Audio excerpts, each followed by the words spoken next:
Well, bridge course की last lecture ये है कि यहाँ पे हम डिस्कस करेंगे regarding semi autonomous organelle. Okay, तो सेमी ऑटोनोमस ऑर्गेनेली जो है इसका मतलब क्या है? मतलब क्या है कि सेमी मतलब क्या है कि हाफ, राइट? सेमी मतलब हाफ। ऑटोनोमस मतलब क्या है कि इंडिपेंडेंट। क्या है? Independent.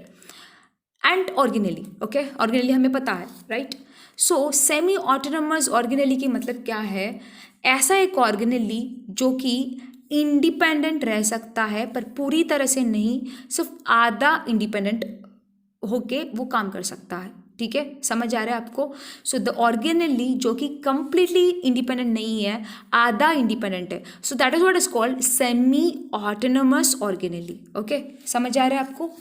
So basically N organelle जिसके अंदर उसका खुद का डीएनए रहेगा। ओके, मतलब आपको ये बात समझ आ रही है?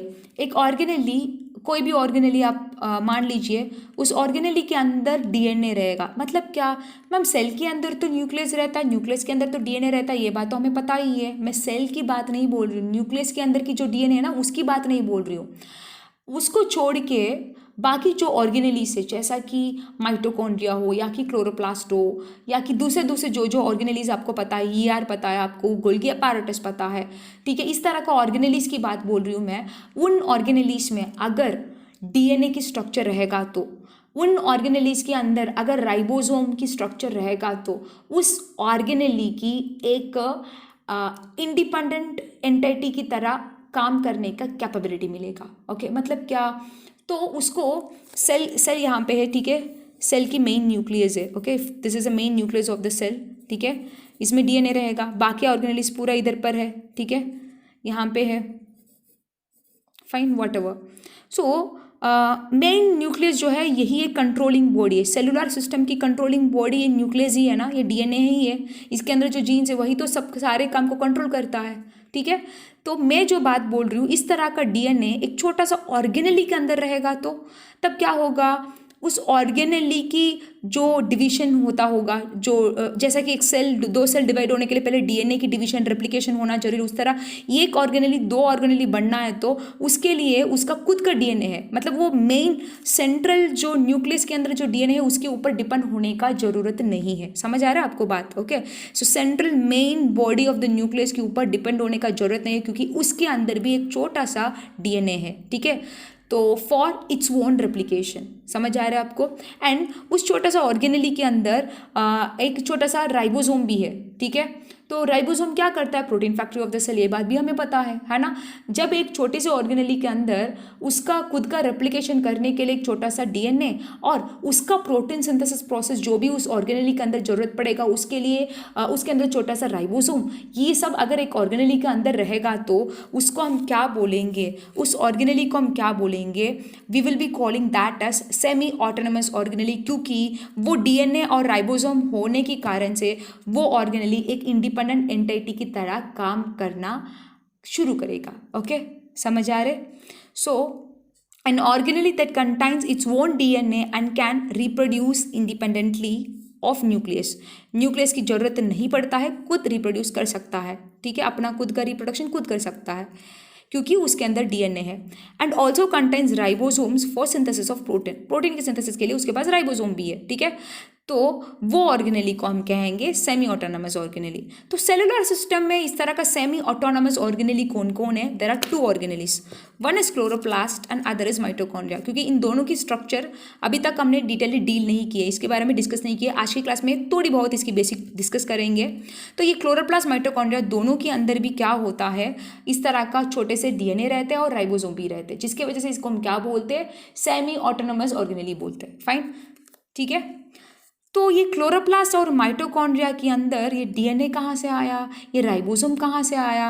अगर इवोल्यूशन की बात करेंगे हम, ठीक है, अगर हम इसकी ओरिजिन की बात कहेंगे तो साइंटिस्ट की कहना क्या है कि ये दोनों ऑर्गेनेली भी क्या मेंटेन कर रहा था? फॉर एग्जांपल एक यूकैरियोटिक सेल है, ठीक है, एक यूकैरियोटिक सेल मतलब क्या है? एक प्लांट सेल या कि एनिमल सेल जो भी हो, एक प्लांट सेल फॉर एग्जांपल, ठीक है, वो यहाँ पे है, ठीक है। यहाँ पे एक छोटा सा बैक्टीरिया है, ठीक है, एक छोटा सा बैक्टीरिया और ये जो यूकैरियोटिक सेल दोनों एक साथ जुड़े हुए रह रहे, ठीक है, एक दूसरे को कुछ ना कुछ मदद कर रहे, एक दूसरे को फ़ायदा होने के कारण से एक दूसरे हमेशा साथ में ही रह रहे, ठीक है। सो इस तरह का अगर एक साथ ही दो ऑर्गेनेलिज रह रहे, एक दूसरे से फ़ायदा उठा रहे, तो इस रिलेशनशिप को, ठीक है, हम क्या बोलेंगे, हम कहेंगे इसको सिम्बियोटिक रिलेशनशिप। क्या है कि सिम्बियोटिक रिलेशनशिप। ऐसे एक दूसरे के साथ रहते रहते एक का ज़रूरत दूसरे को ज़्यादा होने की वजह से, ठीक है, क्या हो गया, ठीक है, एक छोटा सा बैक्टीरिया जैसा जो बैक्टीरिया जो है एक प्रोकैरियोटिक सेल जो है वो एक यूकैरियोटिक सेल के अंदर आ चुका है, समथिंग लाइक दैट। अब इमेजिन कर पा रहे मैं क्या बोल रही हूँ। एक यूकैरियोटिक सेल और प्रोकैरियोटिक सेल, एक बैक्टीरियल सेल, दोनों एक दूसरे के साथ ही जुड़े हुए थे काफ़ी सालों तक, ठीक है।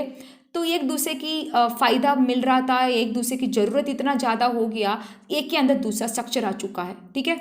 तो इस तरह का आपको इमेजिन करना है, एक क्लोरोप्लास्ट और माइटोकॉन्ड्रिया एक छोटा सा बैक्टीरिया की तरह है, ठीक है। वो खुद एक अलग अलग इंडिविजुअल सेल की तरह रह रहा था, ठीक है, एक प्रोकैरियोटिक सेल की तरह।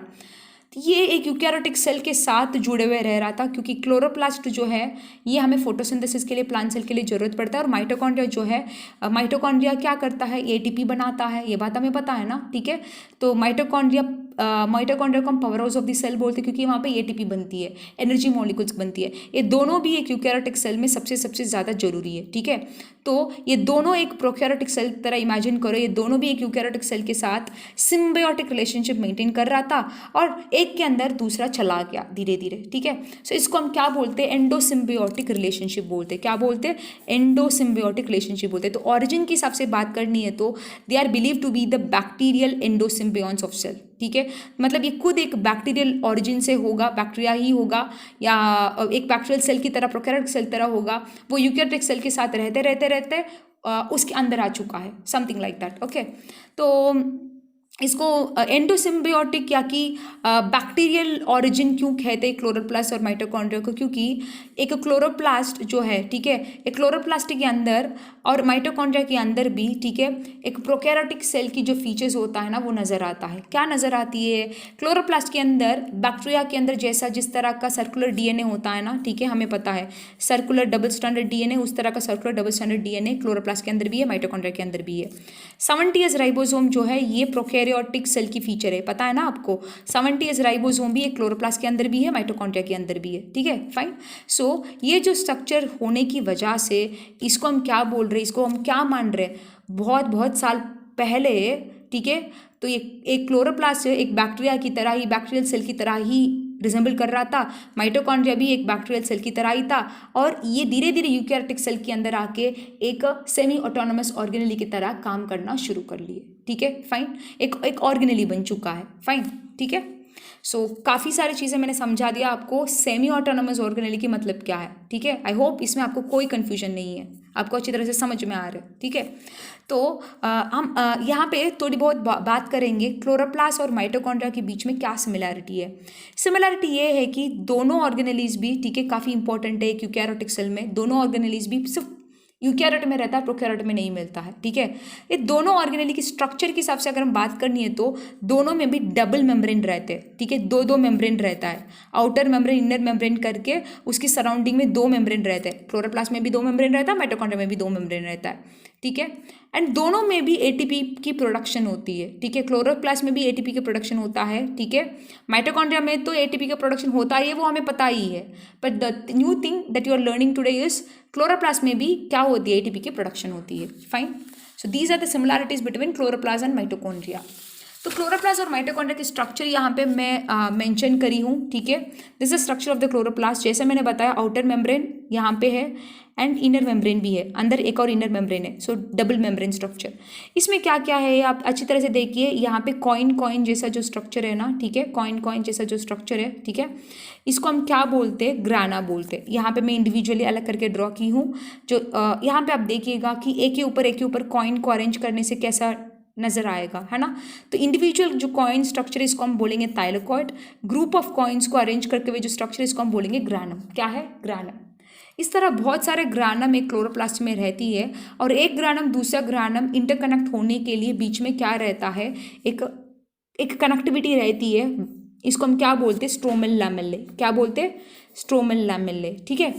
तो इस इनर मेम्ब्रेन के अंदर जो भी एरिया रहता है ना, इसको हम क्या बोलते हैं, मैट्रिक्स बोलते हैं। क्या बोलते हैं, मैट्रिक्स बोलते हैं। जैसा मैंने बताया क्लोरोप्लास्ट के अंदर इसको सेमी ऑटोनोमस ऑर्गेनेली इसलिए कहते हैं क्योंकि इसके अंदर क्या रहती है, सर्कुलर डबल स्ट्रैंडेड डीएनए है, उसका खुद का डीएनए है और उसका खुद का 70S राइबोसोम भी है। ठीक है, समझ आ रहा है, this is the basic structure of the chloroplast.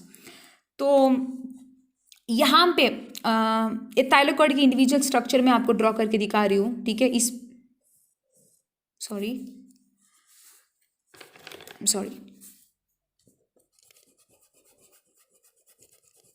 Okay, so thylakoid की ये जो कॉइन लाइक स्ट्रक्चर में यहाँ पे आपको ड्रॉ करके दिखा रही हूँ। ठीक है, सो यही है सिंगल थाइलेकॉइड की स्ट्रक्चर है। थाइलेकॉइड की यहाँ पे मेम्ब्रेन है। ठीक है, इस मेम्ब्रेन में क्या रहता है, क्लोरोफिल पिगमेंट रहते हैं, क्योंकि क्लोरोप्लास्ट में तो क्लोरोफिल पिगमेंट रहता है, ये बात तो हमें पता ही है ना। सो यहाँ पे क्या रहेगा, क्लोरोफिल पिगमेंट रहेगा। नॉट ओनली क्लोरोफिल, और भी पिगमेंट्स यहाँ पे रहती है। ठीक है, सो तो क्लोरोफिल पिगमेंट सबसे इंपॉर्टेंट पिगमेंट है, वो यहाँ पे रहता है। तो सनलाइट की फोटोन एनर्जी जो आता है तो वो ये क्लोरोफिल पिगमेंट उसको ऑब्जर्व कर लेता है। ठीक है, fine. So membrane of thylakoid has photosynthetic pigments to trap solar energy. Okay, sunlight या कि सोलर एनर्जी की फोटोन को ट्रैप करने के लिए ये क्लोरोफिल पिगमेंट है, और ये कहाँ पे है, थाइलेकॉइड की मेम्ब्रेन में है। Okay, fine.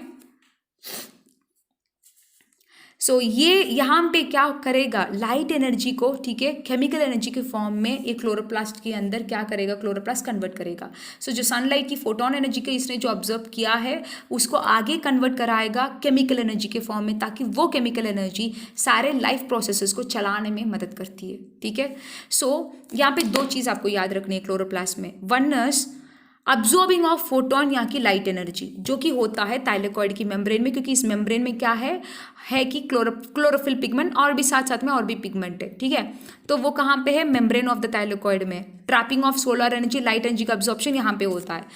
तो ठीक है, ये ग्रैनम या कि थाइलेकॉइड में क्या होती है, अब्जॉर्प्शन ऑफ लाइट एनर्जी।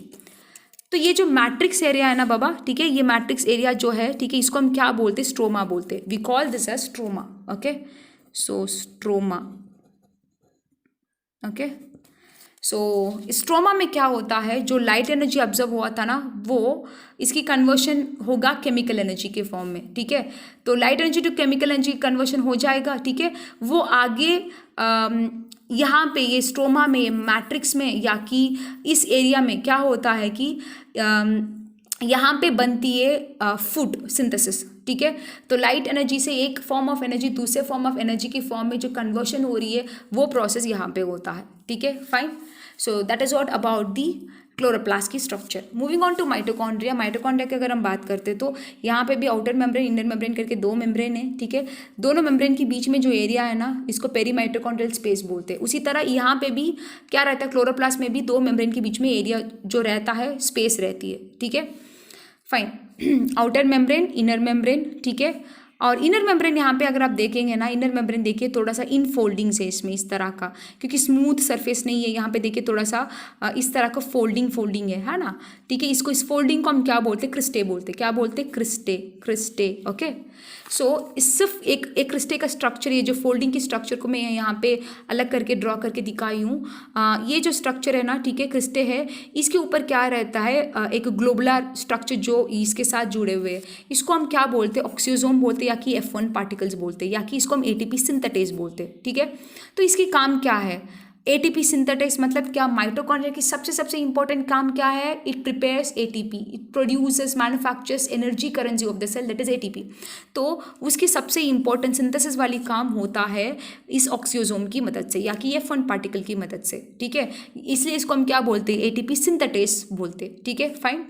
तो इस इनर मेम्ब्रेन में क्या भी होता है, इनर मेम्ब्रेन में बहुत सारे इलेक्ट्रॉन कैरियर प्रोटीन्स होते हैं। इस इलेक्ट्रॉन कैरियर प्रोटीन्स ही हमें ATP को बनाने में मदद करती है। ठीक है, सो ये इलेक्ट्रॉन कैरियर प्रोटीन्स ATP को बनाने में मदद करती है। So what are those electron carrier protein, वो हम फ्यूचर के लेक्चर्स में डिस्कस करेंगे।